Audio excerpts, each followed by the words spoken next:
Salve, salve pessoal, tudo bem com vocês? Sou o professor Cristiano Mion, professor aqui de Direito Constitucional do Essencial Concurso, e tenho aqui como meta resolver as questões do simulado do DEAP, gente. Aqui algumas considerações iniciais, antes mesmo da gente corrigir, né, o simulado. Eu acho que é importante o quanto vocês precisam se dedicar, né? É importante aqui você focar nos estudos. Vocês vão perceber que se você tivesse feito uma leitura simples da Constituição Federal, você conseguiria com certeza ter ido super bem nesse simulado, tá? Bom, de qualquer forma, vamos analisar as questões, vamos tentar aqui trazer também todo o fundamento legal para que você possa depois, né, num momento posterior, de certa forma, corrigir de forma correta, né? Você vai fez esse simulado, treinou, óbvio, colocando seus conhecimentos, e após agora fazer uma análise. É desta forma que você vai conseguir chegar no ápice dentro das matérias. Você fazer, realmente ser testado e depois procurar o que errou. Quando a gente erra, simplesmente a gente quer morrer num primeiro momento, mas depois, com os erros, com certeza você não vai esquecer mais aquele conteúdo, tá bom? Bom, então vamos iniciar aqui as questões. Nessa primeira parte, então, chega aqui, vamos lá, deixa eu passar as questões. Aí, olha só o que diz essa questão. Questão número 1. Assinale a alternativa que indica corretamente um dos instrumentos por meio do qual é exercida a soberania popular. Pessoal, aqui a resposta vocês encontrariam no artigo 14, que trata especificamente dos direitos políticos. Nós temos que lembrar que dentro do nosso Estado brasileiro, nós temos uma forma de democracia. Lembrando que existe, claro, a soberania popular, e essa soberania popular ela pode ser de forma direta ou de forma indireta. Lembrando que a nossa democracia é uma democracia participativa. Por que participativa? Porque em alguns momentos nós vamos agir diretamente e outras formas de forma indireta. De forma indireta, posso dar o exemplo, quando o presidente da República, na segunda parte do seu mandato, depois dos 2 anos, por exemplo, renuncia ao cargo ou morre alguma coisa. Veja que nós teremos uma eleição indireta. Na verdade, os congressistas que vão eleger. Isso é de forma indireta. Agora, de forma direta, nós temos o que nós chamamos de instrumentos da democracia direta. E quais são esses instrumentos? 3 deles estão previstos no artigo 14. Tem um que está no artigo 5º. Quais são eles? Vamos ver se vocês lembram. Plebiscito, referendo e iniciativa popular. Além desses 3, é bom lembrar da ação popular. Então a questão aqui número 1 diz assim: assinar a alternativa que indica corretamente um dos instrumentos por meio do qual é exercida a soberania popular. Então a alternativa correta, a alternativa B de bola, gente. Referendo, tá? Não esqueça que ele é um instrumento da democracia direta. E a nossa forma de democracia é uma democracia participativa ou semidireta, porque em alguns momentos nós poderemos agir diretamente e em outros momentos de forma indireta, tá? Bom, então questão número 1, alternativa correta, B de bola. Questão número 2, olha só o que diz. De acordo com a Constituição da República de 1988, o estado de defesa é medida de exceção decretada quando? Bom, a resposta você encontraria no artigo 136, que fala especificamente do estado de defesa. O artigo 137 já traz o estado de sítio. Uma coisa que é importante você lembrar, que o estado de defesa, gente, ele é um pouco diferenciado, até em questão de grau, né, sendo que o estado de sítio é algo mais grave. Então vamos analisar as questões e verificar qual delas está relacionada ao estado de defesa com base no artigo 136. Diz assim a alternativa A: houver necessidade de prontamente restabelecer em locais restritos e determinados áreas atingidas por calamidades de grandes proporções da natureza, gente. Bom, gente, já a alternativa A é a alternativa correta. Ela está exatamente escrita, isso no artigo 136, e uma coisa que eu quero chamar a atenção de vocês. Quando a gente fala de um estado de defesa, necessariamente nós estamos falando de uma situação que foge, estamos numa situação atípica do Estado, e segundo, no estado de defesa nós não podemos decretar de uma forma nacional. Quando é algo grandioso, ao ponto de ser algo nacional, com certeza não é estado de defesa. Por isso até que o conceito traz de forma bem restrita, ele coloca coloca assim, ó, houver necessidade de prontamente restabelecer em locais restritos e determinados. Quando nós temos uma amplitude nacional, com certeza nós estamos falando do estado de sítio, que é algo que daí é uma proporção muito maior, podendo se estabelecer no país como um todo. Agora, quando é um local restrito, um local específico, aí nós estamos tratando especificamente do estado de defesa. E aí, nesse caso, é exatamente esse conceito trazido no artigo 136 sobre estado de defesa, tá? Alternativa B, vamos ver por que está errado.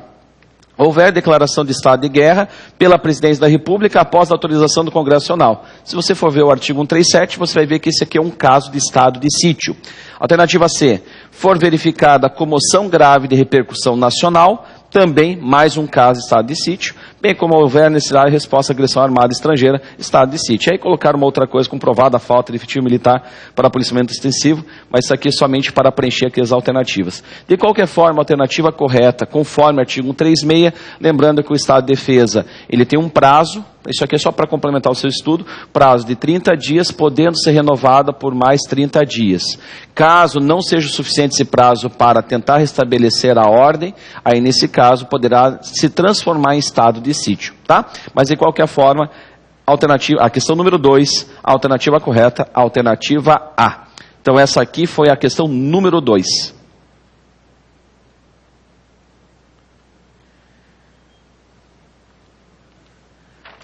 Questão número 3. Gente, a questão número 3 diz assim, ó. Assinale a alternativa correta a respeito dos direitos e deveres individuais e coletivos previsto no texto constitucional. A primeira coisa que eu quero chamar a atenção, bom, nós sabemos que os direitos fundamentais, nós temos 5 partes dos direitos fundamentais que você precisa lembrar. Direitos e deveres individuais e coletivos, direitos sociais, direito de nacionalidade, direitos políticos e partidos políticos. Aqui ele quer que você faça uma análise com base no artigo 5º. Então vamos ver as alternativas. Alternativa A. Não se admite ação privada nos crimes de ação pública, ainda que essa não seja intentada no prazo legal. Pessoal, é exatamente, aqui a alternativa ela está errada, porque é exatamente o inverso. Na verdade, se admite ação privada nos crimes de ação pública, quando o Ministério Público, através do promotor, não intenta dentro do prazo legal. Quando ele não aciona dentro do prazo legal a ação penal, veja que nasce a possibilidade, isso nas ações penais públicas, veja que nasce o direito da parte do ofendido poder promover a ação penal no âmbito que a gente fala ação privada, né? Que é a ação subsidiária da pública. Então, a alternativa A, conforme o artigo 5º, inciso 59, na verdade está dizendo o oposto aqui a frase, está dizendo que não se admite ação privada. Na verdade, se admite ação privada nos crimes de ação pública quando esta não for intentada dentro do prazo legal. Então, A está errada. B. São admissíveis no processo as provas obtidas por meios ilícitos. Gente, são inadmissíveis, tá? Muito cuidado que são inadmissíveis. Na verdade, essa aqui é aquela ideia, né? Se você chega a uma determinada prova, né? Aquela prova, para ser utilizada, ela tem que ser lícita. E sendo uma prova ilícita, ela não pode ser utilizada dentro de um processo penal. Por isso que ele coloca, são admissíveis no processo as provas obtidas por meio ilícito. Não, são inadmissíveis no processo as provas obtidas por meios ilícitos. Isso aí está no inciso número 56 do artigo 5º. C. A prática do racismo constitui crime inafiançável e imprescritível, sujeito à pena de detenção nos termos da lei, gente. Cuidado, tá? O inciso 40 ali, na verdade, seria 42, inciso 42, diz o seguinte, a prática do racismo constitui crime inafiançável e imprescritível? Sim, é inafiançável e imprescritível. Só que, atenção, porque está sujeito à pena de reclusão e não detenção. Então, o erro foi daqui da banca colocar o termo detenção no lugar de reclusão. Lembrando que isso aqui é um crime realmente grave e por isso que é a reclusão, a forma de prisão dele, né? A forma, desculpe, dele responder por esse crime. Então, a C está errada também. Alternativa D. a lei penal não retroagirá, salvo para beneficiar o réu. Gente, eis aqui o princípio da irretroatividade. Essa alternativa está correta. É um dos fundamentos do direito penal, já que para retroagir a lei, só se eventualmente esta lei for mais benéfica. Então, a questão número 3, a resposta correta, D de dado, a lei penal não retroagirá, salvo para beneficiar o réu. Isso está no inciso número 45. Não, número 40, desculpe, gente, número 40. Deixa eu ver aqui.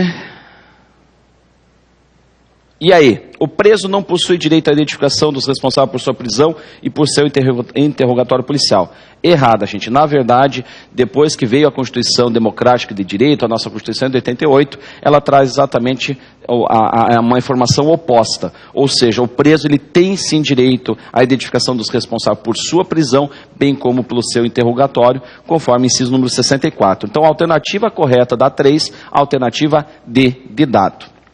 Vamos para a próxima questão? Próxima questão, questão número 4, gente. Sobre os direitos e deveres individuais e coletivos previstos na Constituição Federal de 88, assinale a alternativa correta. Novamente, mais uma questão do artigo 5º. Veja o quanto é importante o estudo do artigo 5º. O artigo 5º vai exigir de vocês aqui uma leitura constante, porque é um assunto recorrente aqui na prova de vocês, tá?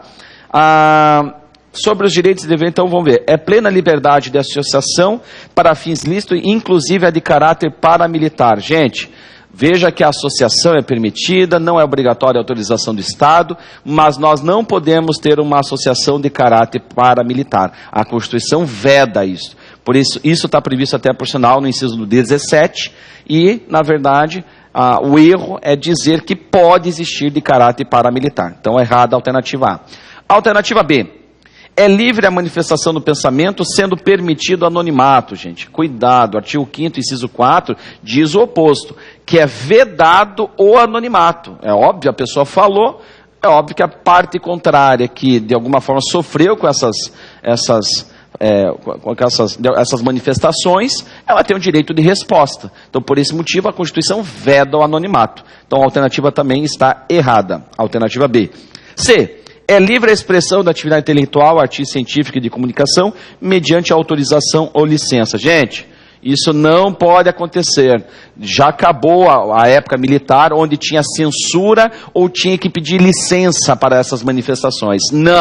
Não pode mais existir autorização ou licença. Estão proibidas. Não tem mais que passar pelo crivo do Estado. Isso que é a liberdade de se manifestar, tá? Por isso que não pode ser de forma anônima, porque se caso você falar algo que ultrapasse os limites, a pessoa poderá ter o direito de resposta, tá? Então, a C também está errada e essa liberdade de expressão está no inciso número 9. Alternativa D. É livre o exercício de qualquer trabalho, ofício ou profissão, sendo vedada a exigência de qualificações profissionais. Cuidado, não é isso que o inciso número 13 está falando, gente.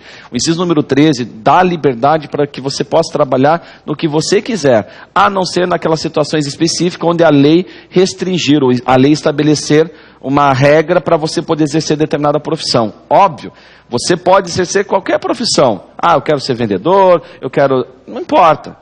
Agora, não, quero ser advogado. Então vem a lei e restringe isso daí. De alguma forma, vejo que a lei vai trazer para você algumas regras, alguns requisitos para que você possa advogar, para que você possa ser um contador, para que você possa ser um médico, dentista, engenheiro e assim por diante. Estabelecendo regras e requisitos para que você possa exercer aquela profissão. Então, por isso, a alternativa D está errada, dizendo que é sendo vedada a exigência de qualificações profissionais. Na verdade, isso é permitido pela Constituição. Determinadas profissões terão algumas exigências específicas com certeza.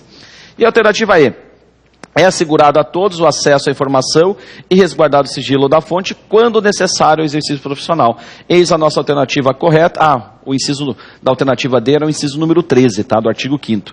E aqui estamos diante do inciso número 14, que realmente é isso que está previsto no inciso número 14. Veja que você protege, aquelas pessoas que tiverem, de alguma forma, falado né? Por exemplo, né, no jornalismo isso acontece muito, né? O jornalismo, né, tenta divulgar algumas notícias, às vezes você tenta, né, proteger aquela pessoa que contou passou aquela informação para você. Então por isso que ele coloca, é assegurado a todos acesso à informação, resguardado o sigilo da fonte quando necessário ao exercício profissional. Então às vezes você tem que manter esse sigilo. Então por isso até que está correto falar que quando necessário, não é sempre, mas quando for necessário proteger essa pessoa, vejo que poderá ser sim, ter mantido o sigilo da fonte. Então aqui a questão número 4, a resposta correta alternativa E, com base no inciso número 14 do artigo 5º.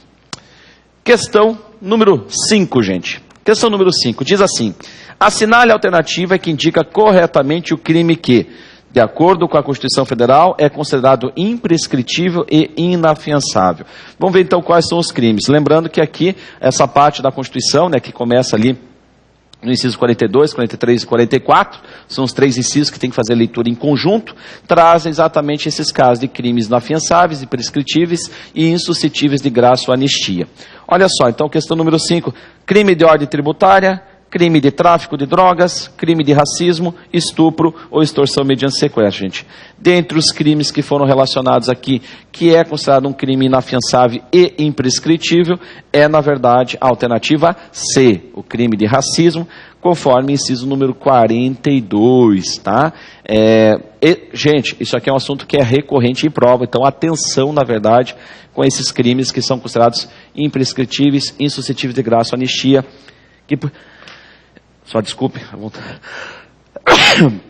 que realmente acabam caindo bastante, tá?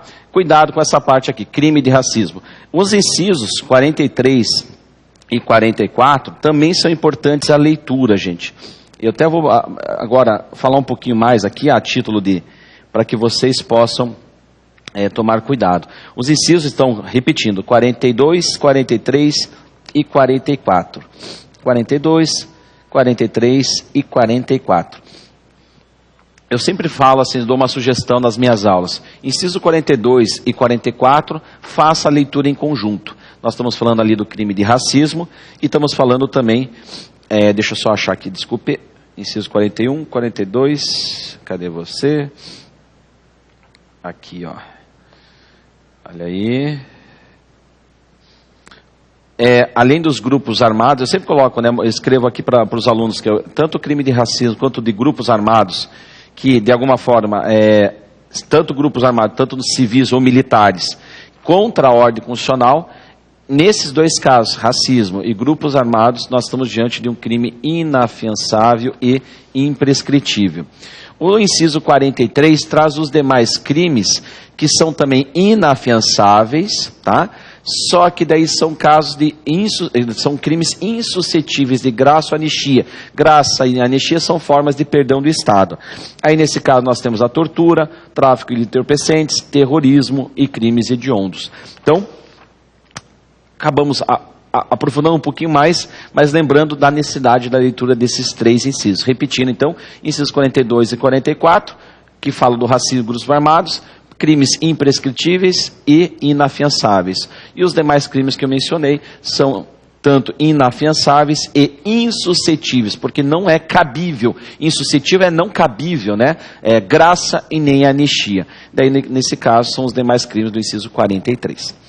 Então, em suma, veja que todos os crimes que eu mencionei são inafiançáveis. A diferença é o que é considerado imprescritível e o que é considerado, na verdade, insuscetível de graça ou anistia.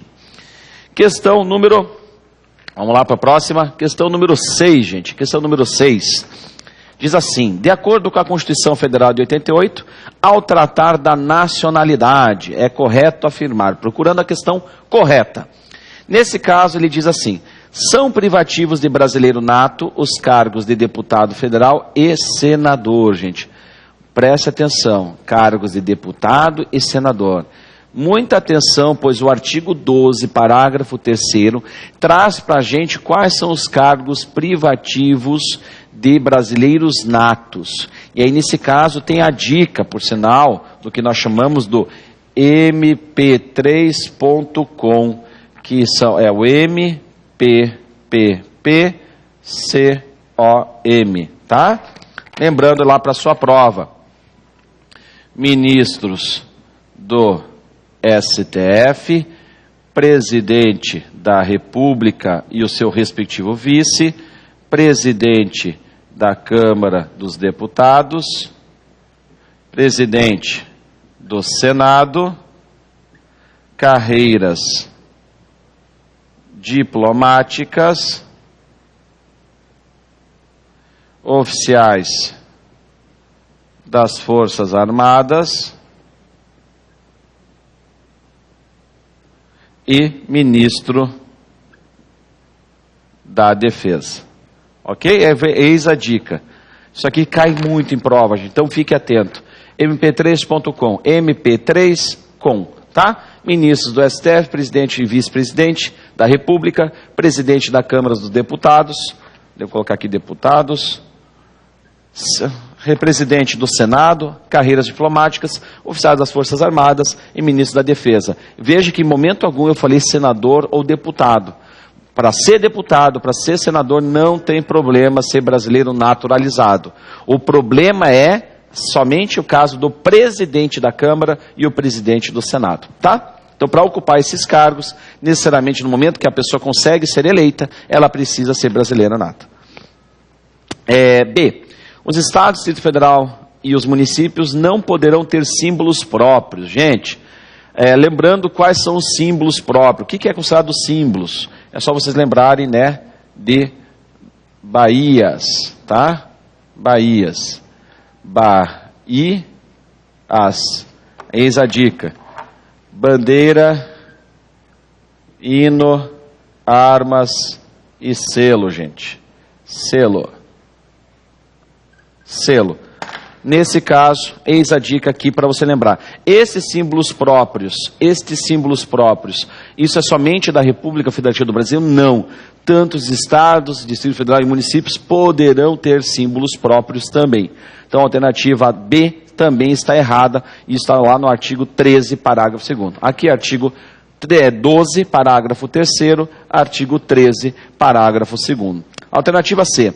A lei poderá estabelecer distinção entre brasileiros natos e naturalizados, além dos casos expressamente previstos na Constituição.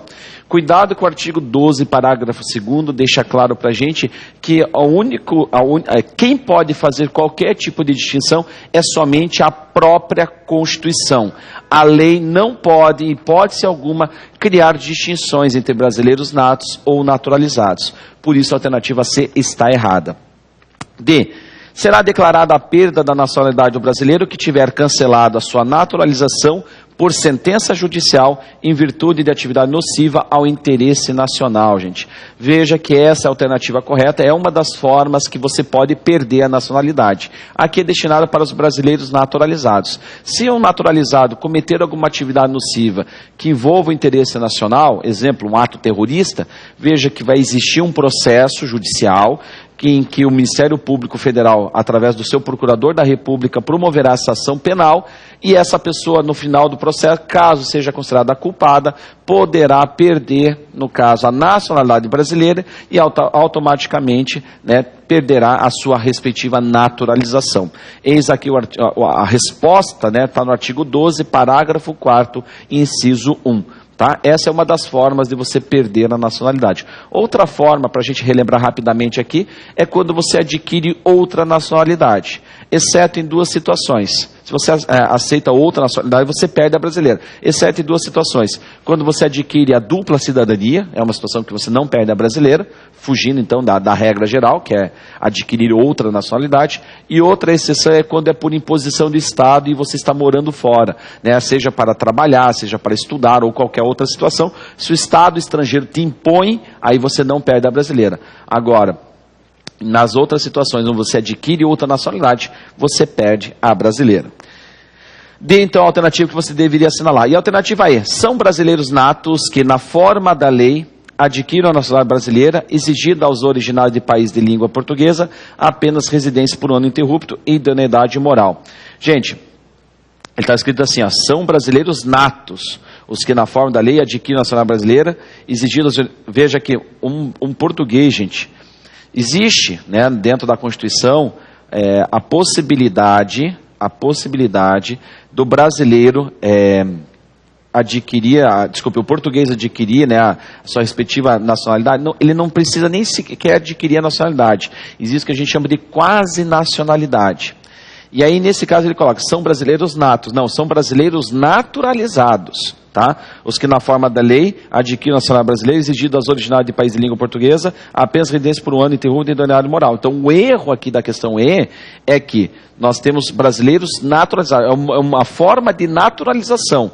Isso está no artigo 12, inciso 2, a linha A. Existe a possibilidade de naturalização? Existe, mas ele não vai ser considerado brasileiro nato, e sim naturalizado. Então, caso você queira adquirir a nacionalidade brasileira sendo estrangeiro, existe um procedimento, sendo que para quem vem de um país de língua portuguesa tem uma facilidade maior, porque só precisa demonstrar um ano, né, ininterrupto de residência aqui, bem como idoneidade moral. Agora, o português tem um tratamento um pouquinho diferente também pelo elo que nós temos com o país, com Portugal. Aí é um outro momento que a gente chama de quase nacionalidade. Aí quase nacionalidade é um tratamento diferente. Aqui ele está falando países de língua portuguesa. Aqui considere, né, outros países, né, como alguns países da África, outros países que tem a língua oficial, o português. Então, aqui o erro da alternativa E são brasileiros natos. Só substituir natos por naturalizados está em conformidade daí com o artigo 12, inciso 2, a linha A. Então, a questão número 6, a alternativa correta, que você deveria ter assinalado, alternativa D de dado. Questão número 7. Vamos lá, reta final aqui. Questão número 7. Assinale a alternativa correta acerca da nacionalidade. Mais uma de nacionalidade. Apenas os nascidos na República Federativa do Brasil poderão ser considerados brasileiros naturalizados, gente. Olha só, repetindo. Apenas os nascidos na República Federativa do Brasil poderão ser considerados brasileiros naturalizados. Não, gente. Primeira coisa que tem um erro aqui, né? Ele está dizendo o seguinte, apenas nascidos na República Federativa do Brasil poderão ser considerados brasileiros naturalizados. Primeiro que, se nascer no Brasil, não é nem naturalizado. Estamos falando de brasileiros natos. Já o primeiro erro. O segundo erro, não necessariamente precisa nascer no Brasil. Pode nascer no estrangeiro, mas desde que de um pai ou de uma mãe brasileira. Então aqui a alternativa A está errada, pois nós estamos tratando de brasileiro nato, não de brasileiro naturalizado. B. As pessoas originárias de país de língua portuguesa que contarem com residência permanente de um ano ininterrupto e possuírem idoneidade moral, poderão adquirir a nacionalidade brasileira nata. Gente, errado, não é nata, é naturalizada, gente. Então aqui, a alternativa B está tratando de você adquirir a nacionalidade brasileira, mas no caso de um estrangeiro querendo adquirir a nossa nacionalidade. Nesse caso estamos falando do brasileiro naturalizado. O único erro, se você cortar ali nata, por brasileira naturalizada, tá? Então, nacionalidade brasileira naturalizada. Artigo 12, inciso 2, a linha A. C. O filho de pai brasileiro ou mãe brasileira, ainda que nascido no estrangeiro, sempre será considerado brasileiro nato, gente. Errado aqui. Por quê? Veja que nesse caso, se ele nasceu de um pai ou de uma mãe brasileira, um pai brasileiro ou uma mãe brasileira no estrangeiro, veja que aqui nasce um requisito. Qual requisito?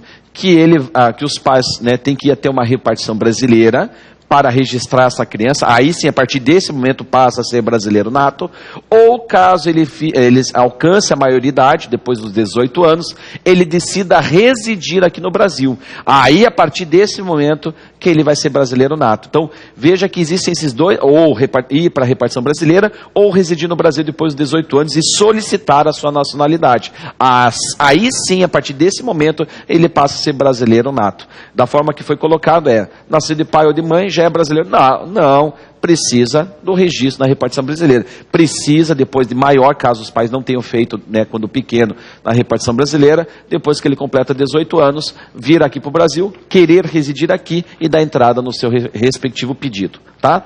D.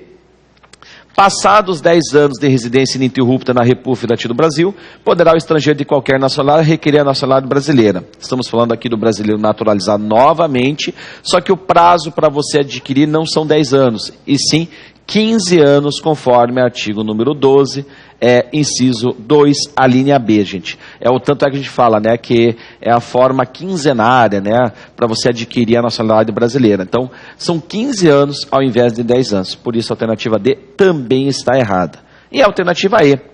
É brasileiro nato o nascido na República Federativa do Brasil, ainda que de pais estrangeiros, desde que esses não estejam a serviço do seu país. Correto, conforme o artigo 12, inciso 1, a linha A, traz exatamente essa informação de que vai ser brasileiro nato, se nasceu aqui no Brasil, mesmo que de pais estrangeiros, né? Vem o pessoal aqui de férias e tal, e nasceu aqui de forma antecipada a criança, não tem problema. Essa criança será brasileira nata. Só cuidado que se esses pais estiverem a serviço de seu país, ou seja, por algum motivo, estamos falando de um diplomata que veio para cá, para o Brasil, aí essa criança não será considerada brasileira nata.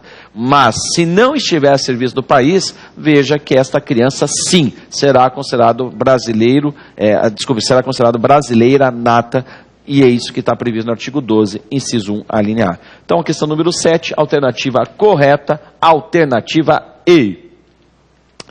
Questão número 8, gente. Com fundamento no texto constitucional, assinale a alternativa correta sobre os direitos políticos. Falou de direitos políticos, estamos falando ali do artigo 14 até o artigo 16. Os estrangeiros podem alistar-se como eleitores, gente? Não. Uma das condições de elegibilidade é que seja um nacional, para poder exercer a sua cidadania, gente. Precisa ser brasileiro, nato ou naturalizado. Então, o artigo 14, parágrafo 2º, diz que não pode se alistar, ou seja, não pode votar e nem ser votado um estrangeiro. Alternativa A, errada. B, é condição de elegibilidade para prefeito a idade mínima de 30 anos. Cuidado. O artigo 14, parágrafo 3º, inciso 6, a linha C, traz que a idade para ser prefeito é de meros 21 anos, tá? 18 anos como vereador, 21 para prefeito, vice-prefeito, deputado estadual, deputado federal, juiz de paz, 30 anos governador e vice-governador, 35 anos presidente, vice-presidente e senador, tá? Então a alternativa B está errada. C, o alistamento eleitoral e o voto são facultativos para os analfabetos? Correto, gente. Veja que os analfabetos, e detalhe, o analfabeto, veja que ele tem é facultativo ele se alistar e é facultativo ele votar. Só que cuidado que o analfabeto ele tem capacidade eleitoral ativa, mas não tem capacidade eleitoral passiva. Traduzindo, o analfabeto pode votar, mas o analfabeto não pode ser votado. Uma das condições é que você seja alfabetizado para ser político, tá? Então a C, a alternativa correta. D, o alistamento eleitoral e o voto são obrigatórios para os maiores de 16 anos? Na verdade não é obrigatório, é facultativo, tá? Para quando você completa 16 anos, veja que você não é obrigado a tirar o título de eleitor, é facultativo, então basta você, na verdade, né, se você tirar o título de eleitor, claro, no momento que você tem esse documento, você, caso tenha alguma eleição quando você tem entre 16 e 18 anos, por mais que você tenha o título de eleitor, você não é obrigado a votar. Nem tirar o título de eleitor, muito menos votar. É facultativo. Mesma coisa para as pessoas que têm acima de 70 anos. Pode ter título de eleitor tudo certinho, mas é facultativa a presença para votar. Então, nesse caso, a alternativa D está errada, pois não é obrigatório. Artigo 14, parágrafo 1º, inciso 3, inciso 2, a linha C. Então, artigo 14, parágrafo 1º, inciso 2, a linha C. Alternativa E, é condição de elegibilidade para vereador a idade mínima de 21 anos, como eu já respondi anteriormente, a idade mínima para vereador, 18 anos, isso está no artigo 14, parágrafo 3º, inciso 6, a linha D. Repetindo para quem quer anotar, artigo 14, parágrafo 3º, inciso 6, a linha D. Então, a alternativa correta da 8, C, alistamento eleitoral e votos são facultativos para os analfabetos. Questão número 9, gente. De acordo com a Constituição da República Federativa do Brasil, de 88, o exercício das funções de polícia marítima, aeroportuária e de fronteiras é incumbência de quem, gente? Cuidado, que a Polícia Federal, gente, ela exerce especificamente o que a gente chama de polícia judiciária, e ela exerce exclusivamente para a União. Só que ela, além de ser considerada uma polícia judiciária, que é uma polícia mais investigativa, ela também tem um trabalho ostensivo.